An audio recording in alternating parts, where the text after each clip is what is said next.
السلام علیکم ورحمۃ اللہ وبرکاتہ۔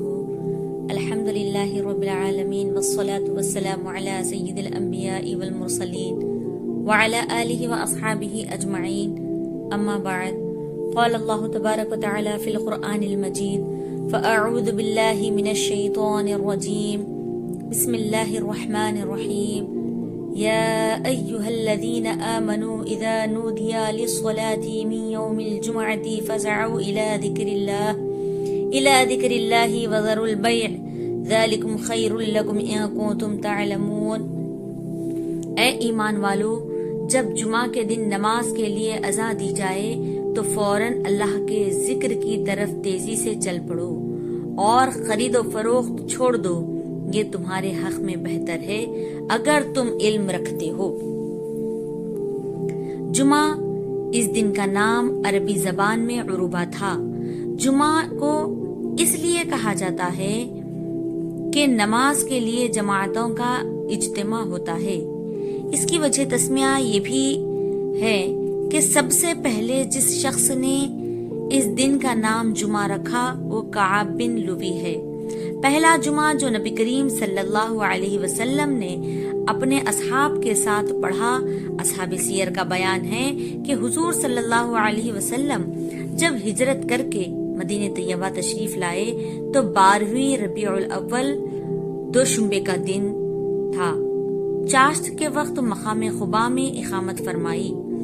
دوشنبہ، سہشنبہ، چہارشنبہ، پنجشنبہ یہاں قیام فرمایا اور مسجد کی بنیاد رکھی۔ جمعہ کے دن مدینہ طیبہ کا عزم فرمایا۔ بنی سالم بن عوف کے بطن وادی میں جمعہ کا وقت آیا، اس جگہ کو لوگوں نے مسجد بنایا۔ سید عالم صلی اللہ علیہ وسلم نے وہاں جمعہ پڑھا اور خطبہ فرمایا۔ جمعہ کا دن سید الایام ہے۔ جو مومن اس روز مرے، حدیث شریف میں ہے کہ اللہ تعالیٰ اس کو شہید کا ثواب عطا فرماتا ہے اور فتنہ قبر سے محفوظ رکھتا ہے۔ اتنا ہی نہیں بلکہ حضرت امام ابو حنیفہ رحمۃ اللہ علیہ نے حضرت عبداللہ بن عباس رضی اللہ تعالی عنہما سے روایت کیا ہے کہ اس دن مخلوق کی خلقت تکمیل کو پہنچی، اس لیے اسے جمعہ کہا گیا ہے۔ بعض لوگ کہتے ہیں کہ تخلیق آدم کی تکمیل اسی دن ہوئی، اس وجہ سے اسے جمعہ کہا گیا ہے۔ ابن حمید میں سند صحیح سے مروی ہے کہ حضرت اسعد بن زرارہ کے ساتھ انصار نے جمع ہو کر نماز ادا کی اور حضرت اسعد بن زرارہ نے ان کو واعظ فرمایا، پس اس کا نام انہوں نے جمعہ رکھ دیا کیونکہ وہ سب اس میں جمع ہوئے۔ یہ بھی ہے کہ کعب بن لوی اس دن اپنی قوم کو حرم شریف میں جمع کر کے ان کو واعظ کیا کرتا تھا اور کہا کرتا تھا کہ اس حرم سے ایک نبی کا ظہور ہونے والا ہے۔ یوم عروبہ کا نام سب سے پہلے یوم جمعہ کعب بن لوی ہی نے رکھا۔ یہ دن بڑی فضیلت رکھتا ہے۔ اس میں ایک ساعت ایسی ہے جس میں جو نیک دعا کی جائے قبول ہوتی ہے۔ صحیح احادیث میں آیا ہے کہ ابن ابی حاتم میں ہے کہ رسول اللہ صلی اللہ علیہ وسلم نے حضرت سلمان سے پوچھا کہ جانتے ہو کہ جمعہ کا دن کیا ہے؟ انہوں نے کہا اللہ تعالیٰ اور اس کے رسول صلی اللہ علیہ وسلم کو زیادہ علم ہے۔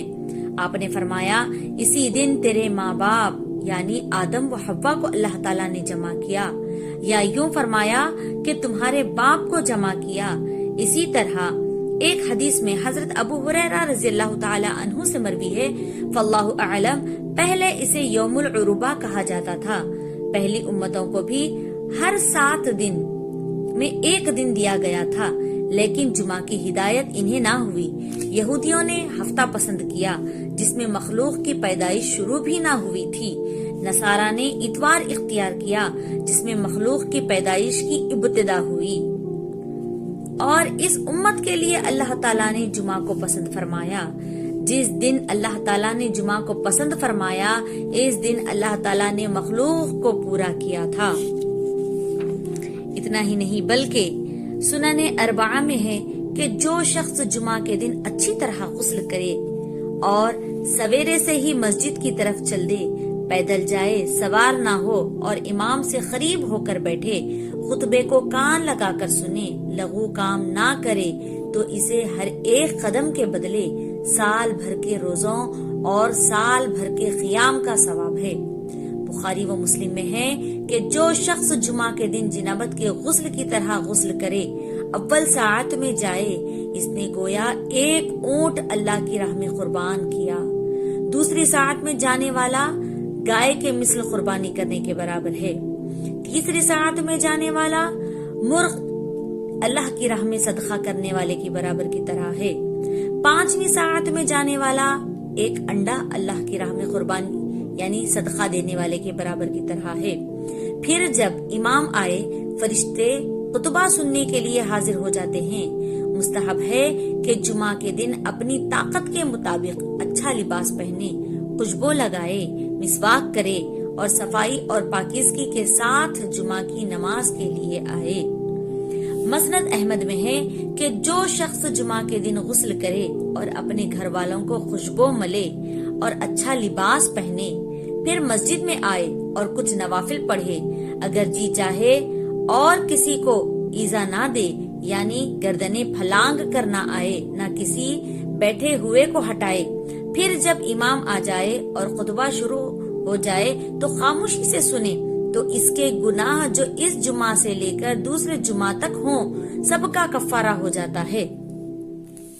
ابو داؤد اور ابن ماجہ میں ہے کہ حضرت عبداللہ بن سلام رضی اللہ تعالیٰ عنہ فرماتے ہیں کہ میں نے رسول اللہ صلی اللہ علیہ وسلم سے منبر پر بیان فرماتے ہوئے سنا کہ تم میں سے کسی پر کیا حرج ہے کہ اگر وہ اپنے روز مرہ کے محنتی لباس کے علاوہ 2 کپڑے خرید کر جمعہ کے لیے مخصوص رکھے۔